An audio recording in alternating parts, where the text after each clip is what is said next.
Oh, I want to show you guys something. So little stuff that will make your life easier when you're working on stuff and tinkering.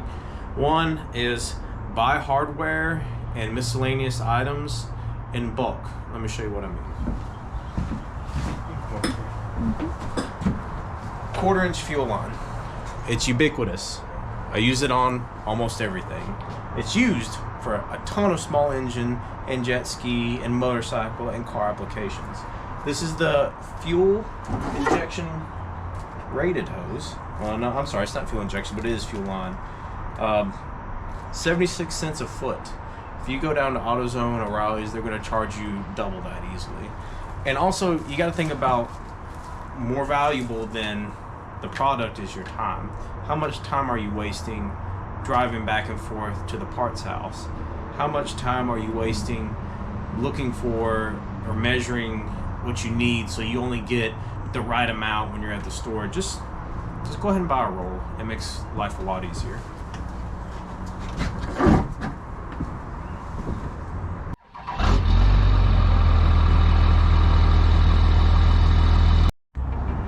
So I may have a problem, especially with two strokes.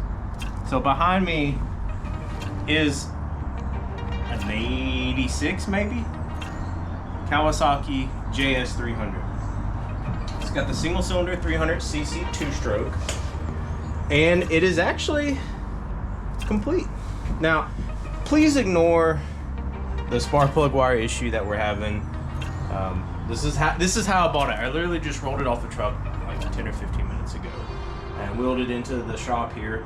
I'm going to build a stand for it, obviously, probably out of some 2x4s and a Harbor Freight dolly. But as far as being a complete ski, it's all pretty much here. I was told by the guy that I bought it from that it is a runner. It does have compression. We're seeing if it has spark. And then we'll squirt some starter fluid down it and see if we can't get it to pop off. All right, so what I'm gonna do is I'm gonna test for spark. I took the spark plug out so the battery's having an easier time turning the motor over. And I'm gonna crank it over and we're gonna see if we have any spark or if it shocks the hell out of me. So, here we go. It has spark. It has spark. I can't believe it.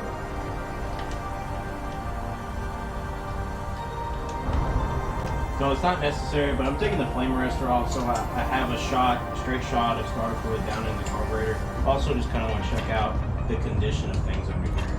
So we'll get this off and then we'll get you some attempted first start footage. This is a huge help. Thank you.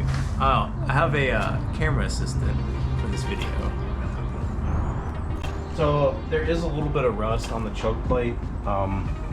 But there's seemingly none on the butterfly. Butterflies are usually, the throttle butterfly at least, is usually made out of brass. And I was hoping that at least the choke plate would be too, but it's steel, so we can keep it rolling. All right, we're gonna give it a shot.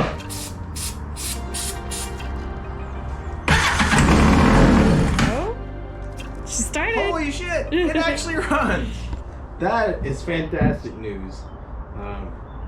That's actually great. Usually it doesn't work out that great, that easy. They usually have to work a little bit harder.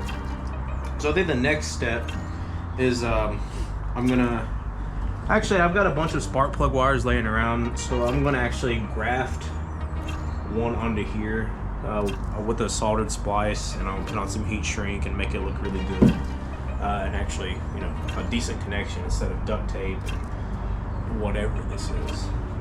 That's going to be the first thing. Step 2, we are going to probably empty out the fuel tank, put some fresh mix in there, and I may end up redoing the lines. I need to get a diagram to see like what's vent, what's reserve. I don't think this has a cutoff on it. Might be something that we add. Fuel cutoff, and we'll be cleaning this fuel filter water separator, or maybe even deleting it altogether to run a more modern disposable filter water separator combo off like a Yamaha or a Sea-Doo ski, which are cheap and readily available. Just something about, I don't know. Maybe this works better than I give it credit for. So that's where we'll go. The oil injection system has been blocked off, and it runs premix. And then we'll lube it up with some good grease, and then we're gonna take it outside. We're gonna clean the shit out of it because it's really nasty. And then we may lake test it sometime this weekend. I don't know. Yep. So I made up some premix. I didn't really measure anything out. It's pretty heavy though. I'd say somewhere in the 31. Even if you're messing with something that's 4-stroke, this is really good to have because of the oil in it. Will lubricate the top of the engine, the valve guides, carburetor leakages, stuff like that. And it's imperative when you're messing around with 2-strokes that you have something with a lubricant in there. Most starting fluid that's aerosol does have a lubricant in there, but this is much more economical and easier to use in my opinion. Squirt a little fluid in there.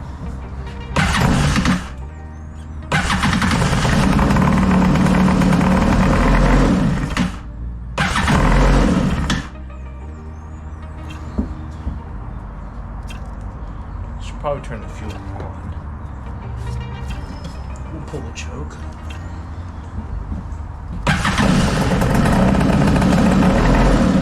So there's an old mantra: if it ain't broke, don't fix it. Let me show you what I'm talking about. So this fuel hose was easy enough to get to. Went ahead and replaced it, but this one actually runs all the way back behind into the fuel selector valve, which is behind the ebox. And now the hose actually seems pretty supple and soft, so what I did is I actually just kind of pushed it up a little bit further onto the barb and secured it with a zip tie, and that's what we're gonna leave for now until it causes a problem. So if it ain't broke, don't fix it. So from the bottom of my heart, I want to thank you, and if you like the videos and you want to see more, please like, share, and subscribe, and we'll catch you later on Triple GC. I'm out.